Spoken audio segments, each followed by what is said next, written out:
Oh, My name is Brian, and I'm an alcoholic. Thank you, Stephen, and thank you for the invitation. It's a pleasure to be here with y'all. And Carol's a dear friend of mine, and she seems to plug me in wherever she's at. And I'll tell you, I couldn't wish for a better partnership and a friend because she's a living example of the program, and that's one of the benefits I get from sticking around this deal is I get to tie in with people like Carol. I saw Giselle, my friend Giselle, on here. David, great to see you too again, brother. Seen you a few times now. You keep popping up on these Hollywood squares on the Zoom meeting deal and this platform.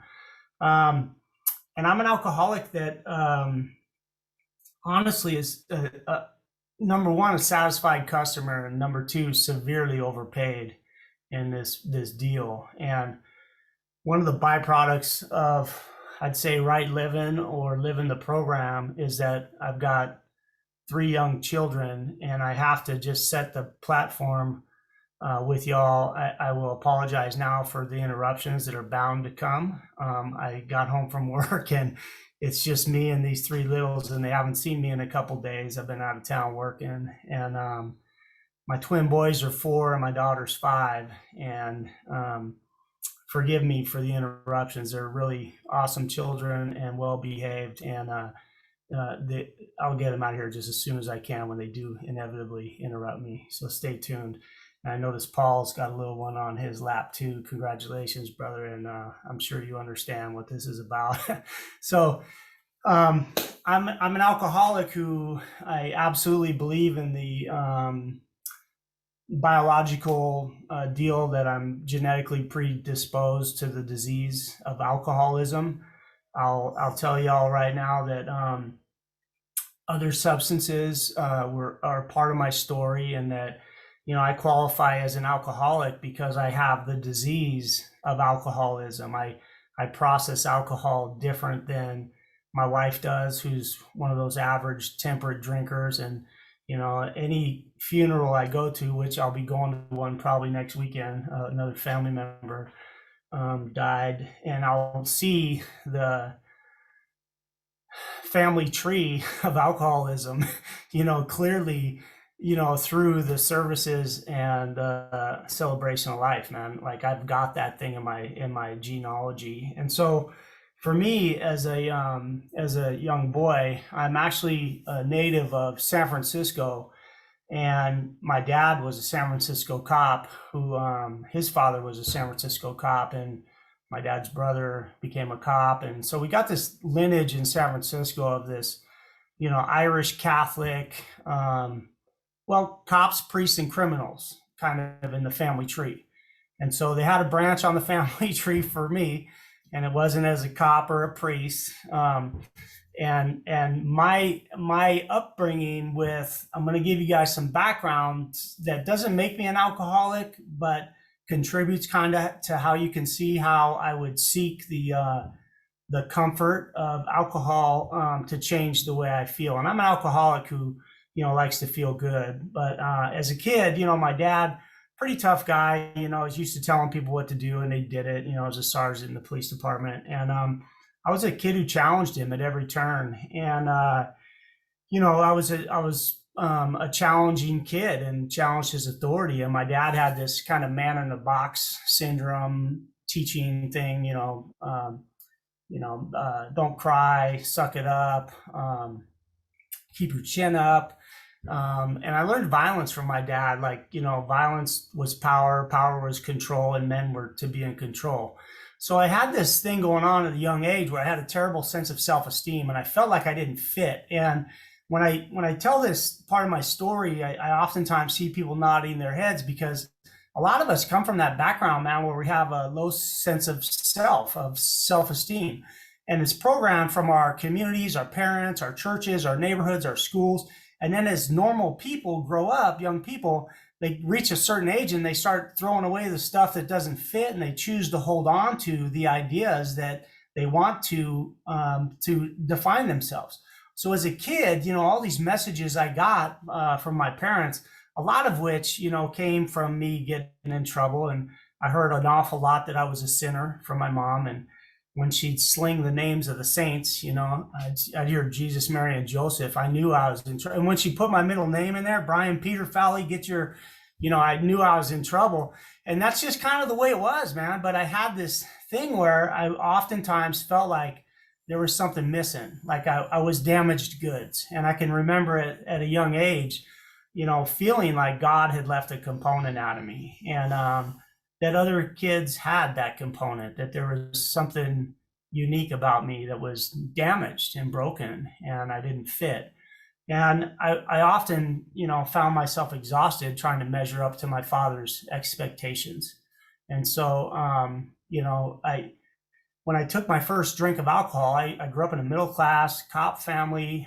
We had a living room and a dining room. And when my family would migrate from the living room to the dining room at Christmas or Thanksgiving or any of the holidays, they'd leave half empty cocktails on the living room table and go to the dining room for dinner. And it was my grandfather's highball that I sipped off of as a very young age, which changed the way I felt. And it's the first time I can identify having that head change from alcohol. And I felt like I fit. It was like, whew, man, like, I felt loose, like I could talk, like I felt like I fit in the family, and it loosened me up. And that feeling of that head change, of that lowered inhibitions, is something that I chased for many years to come. And I could, it's definitely into recovery when I identified these points of, I'd say, aha moments when things took a turn. And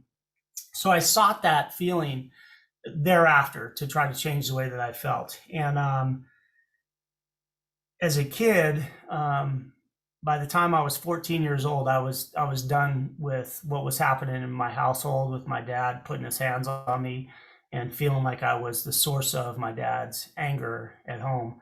And I left home at 14, and I never went back. And I left a middle class home in the Bay Area in California, and went to the streets at 14 and became a homeless youth.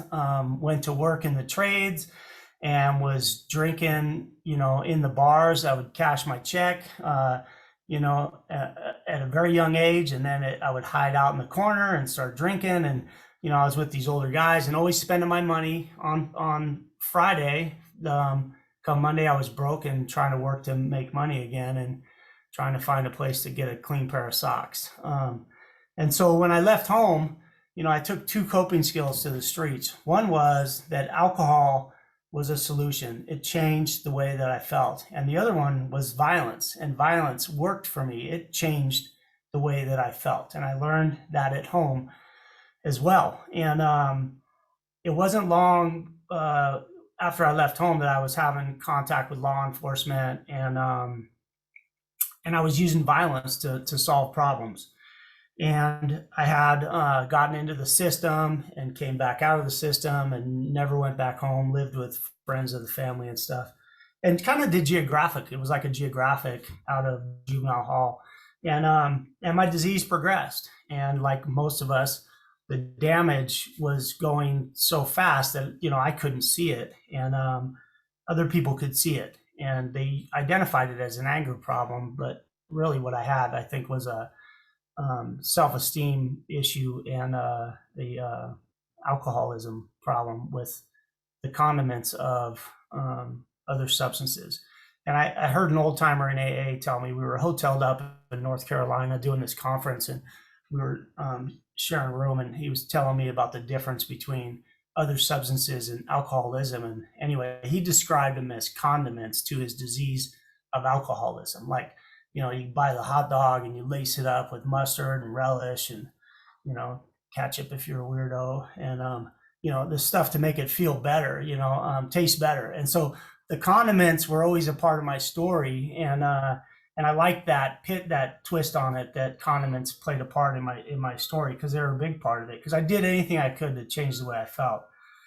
So by the time I was 21 years old, 2 months into my 21st year, I had been packing pistols for self-defense. And I'll tell you, my violence was an escalating pattern of violence that started with my dad teaching me how to fist fight to protect myself. And I never fist fought out of self-defense. I was always offensive because I would stutter and stammer and I couldn't articulate. And it was easier to just start throwing to change the way I felt than to continue to be frustrated and not be able to express myself. And then as I started packing knives, it wasn't long before I used a knife. And then the same thing with a pistol. So in 1988, I was a couple months into my 21st year, and I was packing pistols to protect myself because the guys I was running around with were dangerous guys and packing pistols. And anyway, I found an opportunity to have my ego insulted, and I used the pistol to change the way I felt and to solve a problem. And I shot a man named Jim, and I killed him. And it's important that y'all understand that.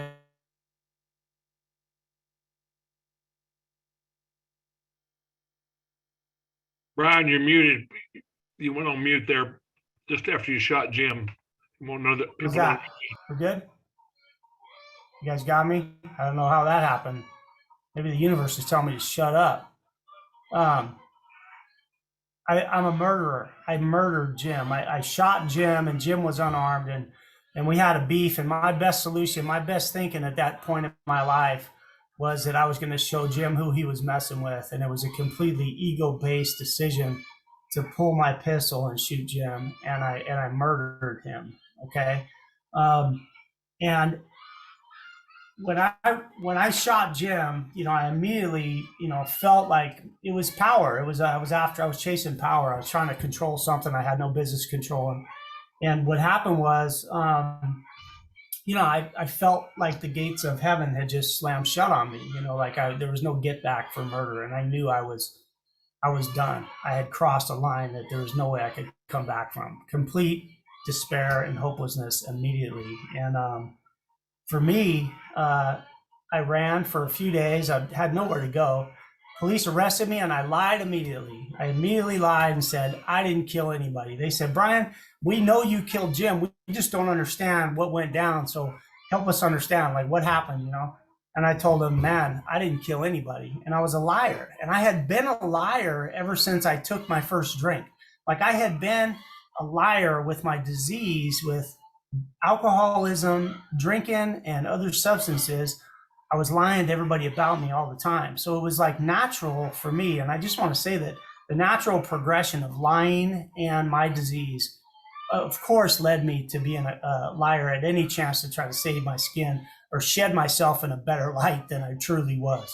And so when I lied to the cops and told them I didn't kill anybody, I ended up in jail and went through a murder trial. And the jury found me guilty of second-degree murder. And in California, we've got different stages of convictions. And the one I was convicted of was that it wasn't premeditated, and it was, in that kind of in the act of passion, and it was instantaneous. And they sentenced me to 17 years to life in state prison. And I was 21. And I knew that lifers didn't get out of prison in California. And I learned that in my county jail. And I'll tell you that when I was arrested, I sobered up, and I had been on a 3-day run, and I sobered up in my county jail for probably about a week. And the fellas back there in maximum security taught me how to make something called Pruno, prison-made wine. And I started my drinking again, and they taught me how to traffic condiments into the jail. And I was using other substances to assuage that disease. And I don't know that if I didn't have that, I wish I could tell y'all that murdering Jim was my rock bottom. There's some shame in that it wasn't enough. I continued, and even in jail, and went through a murder trial, changing the way that I felt. And it wasn't my bottom, man. That's the kind of alcoholic that I was. And I don't know that if it was, that I wouldn't have killed myself, because I watched another man kill himself back there in that maximum security jail because he couldn't cope with who he had become, the shame of being a man who was capable of murder. So for me, at the age of 21 and being sentenced to 17 years to life in prison, I went off to San Quentin to die of a convict death, and a death that I earned. I was deserving of. There was no and there's no ifs, ands, or buts about that. I was guilty and I was responsible. I was not accountable to it, but I knew I was responsible to it. And I went into San Quentin to die a convict death. And my disease in prison progressed. And in California prisons, I had the opportunity. And what I mean is that I did other substances that I had never done before. And I continued to make Pruno and participated in the prison system in just the way I was supposed to. And I found San Quentin to be a cauldron of heat, and it was a cauldron of ego and resentment. And I fit in there, and it was a place where violence was not only a social norm, but it was an expected norm. And so it was a socially acceptable and expected, and violence was status and protection. And so I continued to build this wall of protection, facade of protection through violence, and making myself feel like I was putting on a armor to protect myself. And I got worse, man. And I'll tell you what, going into San Quentin, I would have bet good money that I was done and I should never, ever possibly come out, never could possibly come out. And I never thought that I would come out. And a couple of things happened down the line. And this is where this thing twisted up on me that I didn't expect. I was about 9.5 years into this life sentence and had gone up to Folsom Prison, participated in the prison politics, ended up spending a year in the SHU in California. We got a system called the Hole, the Security Housing Unit. 1993, they had to put me in there for a year because I wasn't playing well with other murderers, and I was hurting other murderers. I was continuing my pattern of violence and progressively getting worse. And 9.5 years into my prison term, my sister shows up to the prison visiting room with a brand new baby girl. And man, I'm a guy who wrestled with God. I mean, God didn't have no place for me. God left a component out of me. I was damaged goods. I didn't belong in God's world. And somehow the teachings of the church, growing up, and I can't say a bad thing about the Catholic Church. I believe it's an incredible institution. And but somehow I got twisted with catechism and stuff. And I had this image of my soul being this white, fluffy, cottony thing. And I remember hiding from my dad one time. He was going to whoop my ass another time. And we had juniper bushes. I don't know if where y'all are at, y'all got juniper bushes, but where I grew up, we had juniper bushes, and they're prickly and they're pokey and they hurt to hide in. Like, you got to be really trying to hide in a juniper bush. And I was hiding in this hidey hole I had in this juniper bush, looking out at the exhaust pipe of the Buick in the driveway. And I was thinking, that my soul was this white, fluffy, cottony thing that looked like it had been drugged through the exhaust pipe of that Buick and was covered in soot. And I remember as a young boy thinking, what's the point? And that kind of sums it up, man. Like, I was a kid who it was like, what's the point? I'm done. And with that mentality, you're a sinner, you're a sinner, you're a sinner, man. I was a sinner. And so when my sister brought this kid up to see me, and I'm holding this baby girl, man, and I did not know babies. I never had a baby, and she's got these fat, chunky forearms and these thighs that are these balls of fat. Looks like she's got a rubber band wrapped around her elbow and her wrist, and she's just this incredible, fat, chunky, beautiful, miraculous baby. And she smelled good. She smelled different than we smell. And I didn't know what that was, but I knew this kid had come from God. And I don't know what the miracle is with women having babies. Women have babies all the time. I don't know that there's a miracle in that, but I knew that this kid came from God. I knew that this innocent bundle would rat God out if she could talk. She'd tell me what was on the other side. And I'm holding this kid and I'm looking at her. I'm going, you came from something that's forever, And my sister asked me to be the godfather to this baby. Now check this out, right? Like, I'm a murderer, man. I'm an alcoholic. I'm a liar. I'm a thief. I'm a cheat. I'm a lifer. I don't know if y'all can imagine the stigma of being a lifer in prison. Like, being a convict is enough, but being a lifer is like a next step of nailing the coffin shut. And my sister tells me, you got to be the godfather to this kid. And I'm like, what'd you bang your head on the gate coming in here? Like, what could I possibly have to offer this kid? And I told her, I'm a murderer. I'm a lifer. I'm a dope fiend. I'm an alcoholic. Are you kidding me? And she said, yeah, Brian, you don't see it, but you're the one. Like, you got to do this, you know?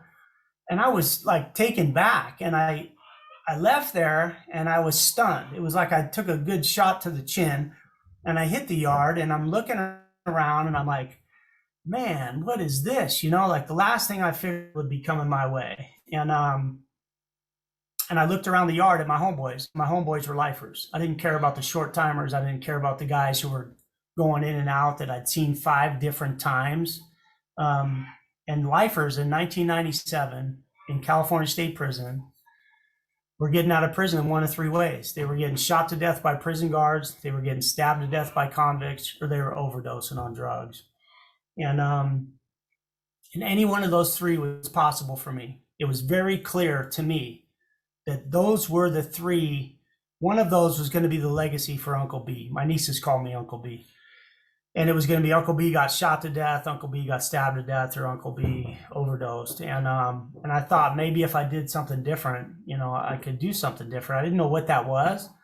But when I got out of Folsom Prison and was shipped down to a medium security prison, there was a guy that got on the bus with me, and his name was Steve.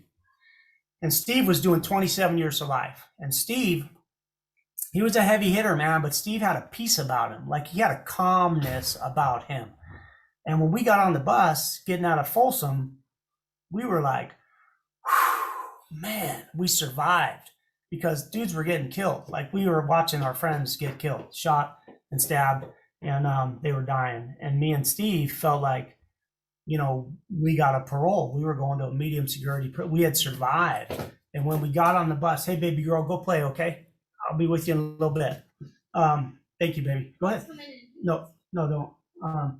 And so when we got on that bus, we had this camaraderie. We had this thing that was like, we survived something, you know? And when we hit this medium security prison in the Sonora foothills, Steve and I like partnered up, man. Like, we weren't tight friends in Folsom, but we came out of Folsom, and we're like the Folsom guys who hit this yard. So we lived in the same cell block. We went to the chow hall together. We ate together, and we hit the weight pile and worked out together every morning. And so Steve sees me on the weight pile the next morning. He's like, hey, brother, what's up, Fowley? What you got going on, man? Your head ain't in it. Where you at? You know, and I'm telling him what's going on. And he's like, man, tie in with me Tuesday night. It was like Sunday was the visit. Monday was the yard. Tuesday night, he said, tie in with me at the visiting room Tuesday night, man. I'm going to show you something.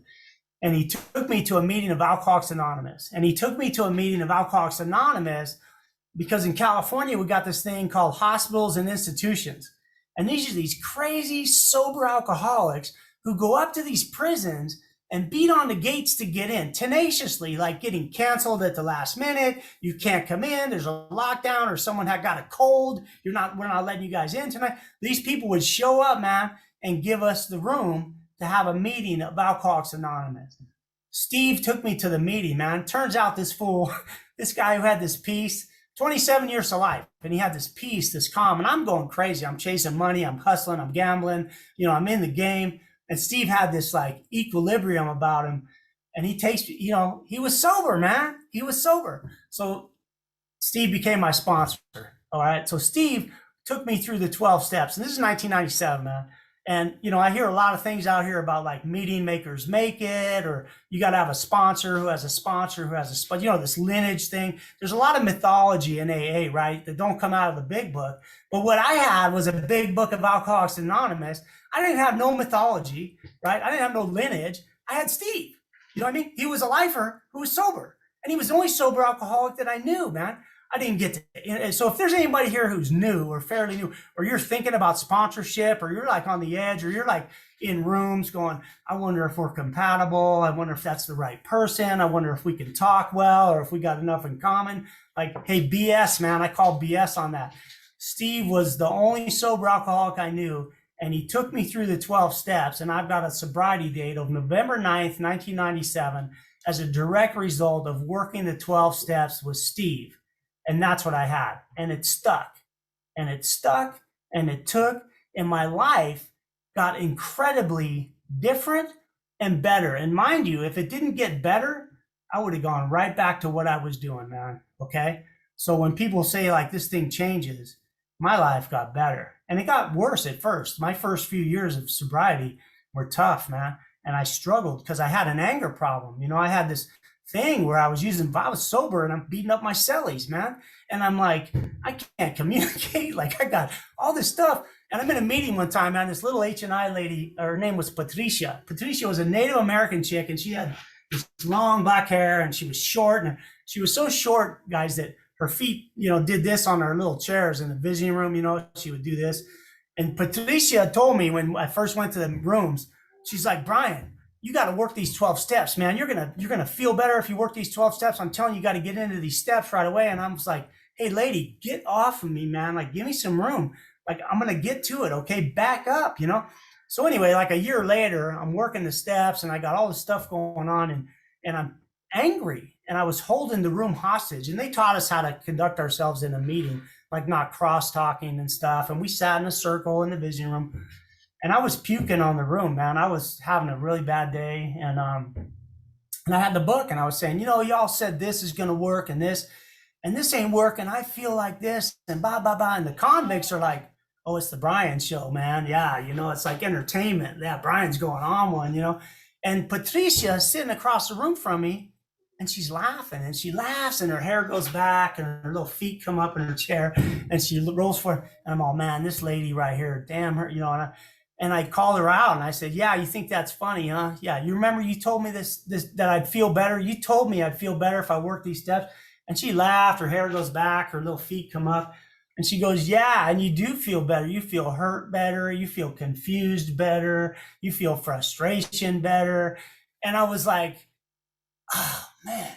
And I had to laugh, right? Because I'm all serious. I'm all serious and tight, and I'm AA, and I'm all bound up, and I got to do the right thing. And I had to laugh because, you know, I'm an idiot, man. Like, yeah, I got feelings, and I'm working with feelings. Alcoholics Anonymous cracked me open in a way that had me seeking God to heal myself, okay? And I became a meditator. And mind you, you know, this is like 1998, and I'm not like in the church house, man, but I know God's existence. Excuse me, Carly. I'll be with you in just a little bit, young man. Okay, thank you, bud. And I sought out a meditation program, and what I did was I made a commitment to meditate twice a day. I didn't know how to meditate, but I learned how to meditate from a monk, and a monk taught me a technique called centering prayer, and that's where I started from. And I sat twice a day for 20 minutes, and this monk actually who did this, Thomas Keating, excuse me, 80, I'll see you in just a little bit, buddy. Thomas Keating, who brought this centering prayer into the prison to do a workshop with us because I wrote him, excuse me, just a second. He came in and taught us how to do this centering prayer. And what happened was, as a result of sitting twice a day and meditating with God, I started getting cracked open, and he taught me to put my mind on what I wanted to go to. He didn't say you got to make your mind blank. Whoever said that, I mean, you know, we can't do that, man. The nature of the mind is to think, right? So I was taught to move towards love, man. And I learned about love in prison through it was like through meditation. I was the patient, and God was the therapist, man. And if it wasn't for Alcoholics Anonymous, I never would have got to the place where I was willing to sit twice a day on the floor of my cell and put my mind on God and want to breathe God on every breath, man. And I became that because of Alcoholics Anonymous. So what happened for me was I became a meditator. I actually became a yogi, and spent years meditating 4 times a day. Some years, normal years were, twice a day. And I built community, man. And I'm an alcoholic who built community based on Alcoholics Anonymous and working with men, cleaning house and getting right with each other in our community in prison. Like Steve didn't have me writing letters home to mommy and daddy. Steve had me getting accountable to my yard. And I got accountable to my yard, and I got accountable to my crime, and I got accountable to the collateral damage that my crime committed. And it was like this thing got so wide that I became so vulnerable in a place that vulnerability is not accepted, because I wanted to live more than I wanted to protect myself. Alcoholics Anonymous did that to me. And what happened was I ended up going to these board of parole hearings, consideration hearings. And I guess it was probably 6 or 7 of them. They kicked me out of prison in 2011. And what happened was, I'm sorry if I'm running late on time, Stephen, just give me a cut off and I'll shut up.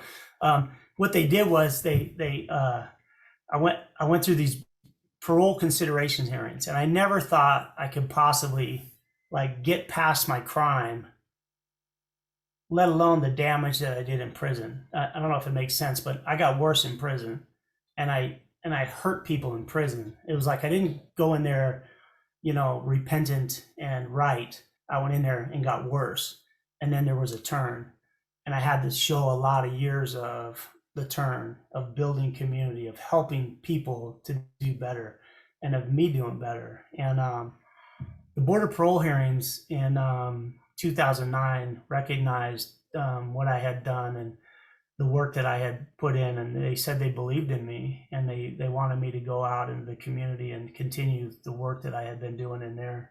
And Governor Schwarzenegger had a different idea, and he wasn't letting lifers out. And so they reversed that decision the day before I was to get out of prison. And it wasn't personal. It felt personal, but it wasn't personal. But a prison guard that night, the night before, came and said, Fowler, you're not getting out of here, man. They took your date. So you got to go back to the board. Go ahead and take off, bud. I can hear you on the door. Please give me a few minutes, okay? It's okay, Carl. I'll be with you in a few. And then what happened was I went back to the board, and the Board of Parole hearings granted my release again. And they said that Schwarzenegger was wrong, and they built a record on why he was wrong. And they released me on February 11th of 2011 after 22 years and 3 months. And I was 21 years old when I went into prison, and I was 43 years old when I came out. And I had 13 years of sobriety in prison. And the first day I was released from prison, I went straight to an AA meeting. There was a few things I did that day. Alcoholics Anonymous was one of them. My intention was to do 90 meetings in 90 days. So if there's anybody in here who's thinking about that 90 and 90 thing, I showed up with 13 years sober, going to do the 90 and 90, and it was a terrible, terrible meeting. And I didn't know where I was, but I had paroled to a town in Fresno, California, and I found probably the worst meeting in Fresno, man. It was rough. It was rough.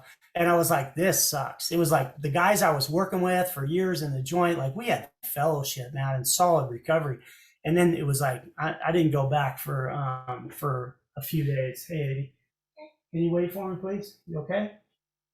Give me a few more minutes, all right? Thank you. Yeah. No, you don't. You don't have to. I'll be with you in a few. Go ahead and play. Okay? You're in good shape. Sorry, guys. I found a morning meeting at St. Teresa at 6:30 in the morning, and I didn't have a driver's license. I wasn't driving. I was gone so long I wasn't even in the DMV. I had to go get a learner's permit. My stepdaughter had to take me to get the learner's permit. The guy, when I drive up to the DMV, he's like, "Oh, we must be here for her." I'm like, "Nah, it's me." He goes, well, "This can't be you." Like, "Really? Where you been?" I'm like, "I've been busy." Anyway, I had to get a learner, so I didn't have a learner's permit. But St. Teresa's walking distance from my house. 6:30 in the morning. I'm an early morning guy. That happens to us in prison. We become, and I'm still hardwired that way. Early morning guy. So I start hitting St. Teresa, and it's a solid meeting, man. And then I find out about 12 o'clock meetings, 5:30 meetings, and 7 o'clock. And I'm doing way more than 90 and 90. And these guys just snatched me up, man, in the fellowship. And they taught me how to live. And my idea was, I didn't know how to live as a youngster out here in society. And I needed the basis of Alcoholics Anonymous to build my life, because it was the foundation that cracked me open to being a man who could participate in our community. And it worked. Y'all got a good citizen back because of Alcoholics Anonymous. And what I'm saying is, like, I'm your neighbor, man, and I show up, and you can count on me. And I'm dependable, and I'm going to go the extra mile for y'all. You know what I mean? No matter who it is, I participate in my community. And I learned that in Alcoholics Anonymous. You know, as far as like taking a man's life, I got to tell you, I just got to touch on it, that the difference between guilt and shame for me, it's like I was guilty. Go ahead and take off. I can hear you. Please go in the house and give me a few more minutes, okay? Thank you, guys. Being a man who took a life, I was guilty of that, and I knew that out the gate. But being the shame of a man who is capable of taking a man's life, of murdering a man, was very difficult and very different from being guilty of it. And I'm a man who had shame my whole life. I was a fraud and ashamed of who I was in God's eyes and where I didn't fit in my life. And alcohol was an escape from that, or the illusion of an escape. It was like the external solution to an internal dilemma, right? And it didn't fix it. It made it worse. I couldn't see it. But getting right with that, like, I had to shift my life in a way that holds Jim's death in a place of honor, and I have to show up with that. I'm not a man who believes in living amends. Me staying sober isn't anything other than doing the right thing. But I show up 100% every day of my life in my community. And I've taken steps in prison to show up every day.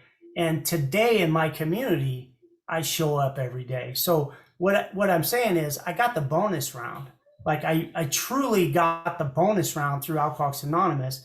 And as a result of the 12 steps, I'm a good citizen, and I show up in my community. I'm going to tell you a quick story that, you know, I actually, in 1988, was the cause of a 911 call. Hey, boys, please go in the house, please. Give me a few minutes, guys, okay? Thank you, boys. When I went in, the cause of a 911 call, and the sheriff showed up, the fire department, the paramedics, and I traumatized those people. They showed up to a murder scene, to a crime scene with a gunshot victim. And I, at first, it took years to consider the collateral damage. When I came out of prison, I was at the Christmas Bazaar. I live in a small rural community up here in North Fork, California, in the Central Sierras. I'm looking at the Sierra Mountain Range right here from my office. And in my rural community here, they have a Christmas Bazaar, and they're selling jams and jellies, and these little old ladies with white hair, and they're doing this stuff, and they're selling support your local volunteer fire department t-shirts. And anyway, I'm buying t-shirts, and this guy steps out from behind the table, and he says, "Hey man, if you really want to help us out, come work with me." And I was like, I don't know what you mean, but if you got ball caps, I like ball caps, you know, I'll buy a ball cap. And he goes, "No, man, I need help up here. Like, I'm the fire captain here, and I need help. It's just me up here." And I was like, "Oh no." I looked at my wife, they would never let me do that. There's no way. I'm a convicted murderer. I'm a felon, you know. It's a position of trust, of public trust. Anyway, she tells me, "Hey, why don't you let God say no? Why don't you quit, like, trying to write this script, man?" And I'm like, and she's not programmed. She's an average temper drinker. You know what I mean? Like, she's got that stuff on the natch. And I'm like, "What's wrong with you, man? You are in our program," you know? So anyway, I show up and I say, "Yeah, I'll do it." You know? So I go through the academy, which is 4 months long. And at every turn, I'm waiting for the shoe to drop, for HR, the paperwork to say, have you ever committed a felony? They never asked the question, man. I filled out every piece of paper, passed all the skills tests, passed all my my medical, my EMS tests for the emergency responder, first responder, and they gave me a first responder ticket and a firefighter ticket, and I became part of Madera County's volunteer fire department. They call us paid called firefighters. And then they taught me to drive their engines. So now they're giving me pieces of equipment to respond in instead of just being a firefighter. they want me to be an operator. And I mean, hey man, like, could I even like think that could possibly ever happen?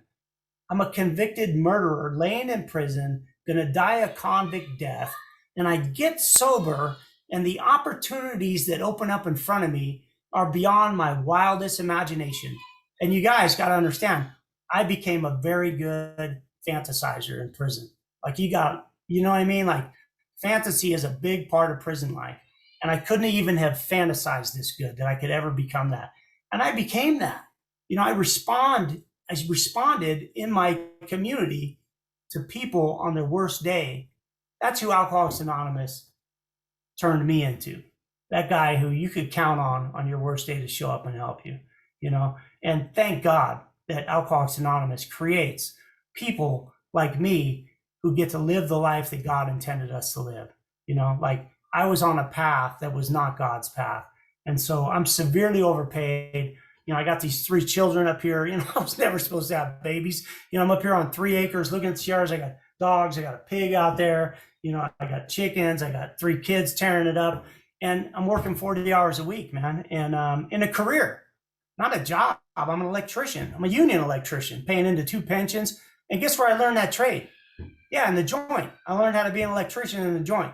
And now I'm an electrician out here in IBW, you know, local Union 100, doing a career. My baby's got insurance. My house payment gets paid every month. You know, I bought this house, man, on my ticket.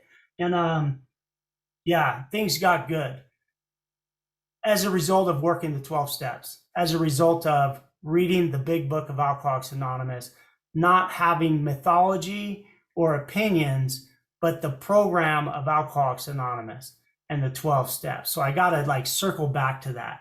And the life that I get to live today is one of honor to participate and a privilege for me to show up as an accountable member of our community. In my opinion, Alcoholics Anonymous is the greatest social movement in history because it takes people like me and turns us into something that God created us to be.